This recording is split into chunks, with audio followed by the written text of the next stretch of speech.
Suzuki বাংলাদেশও কিন্তু এখন বাংলাদেশের প্রেক্ষাপটে হায়ার সিসি বাইক এনেই ফেললো। জিক্সার এবং জিক্সার SF250-র মাধ্যমে তারা কিন্তু এই বাইকগুলো আনলো এবং আমার কাছে কিন্তু দুইটা বাইকই চমৎকার লেভেলে সুন্দর লেগেছে।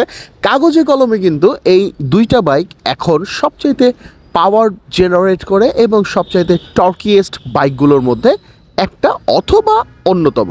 সুজুকি জিক্সারের দাম নির্ধারণ করা হয়েছে ৩,৯৯,৯৫০ টাকা মাত্র এবং সুজুকি জিক্সার SF250-র দাম নির্ধারণ করা হয়েছে ৪,৪৯,৯৫০ টাকা। প্রাইস ট্যাগ নিয়ে অনেকে চুলকানি থাকলেও প্রাইস ট্যাগটা আমার কাছে মনে হয়েছে এটা একটা গুড মুভ সুজুকি কর্তৃক।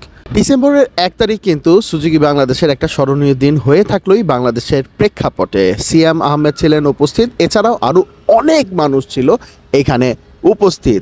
এখানে কিন্তু আরেকটা বিশেষ SF বাইক উপস্থাপন করেছে, সেটা হচ্ছে লিমিটেড এডিশন। এটার দাম কিন্তু আপনাকে ১৫,০০০ টাকা বেশি গুনতে হবে। লিমিটেড এডিশনের দুইটা বাইক ছিল এখানে, একটা বাইকের ক্যাপচার করতে পেরেছি। এই বাইকটা আমার কাছে সবচাইতে সুন্দর লাগছে এবং এই বাইকটা আমার কাছে আই ক্যাচি মনে হয়েছে।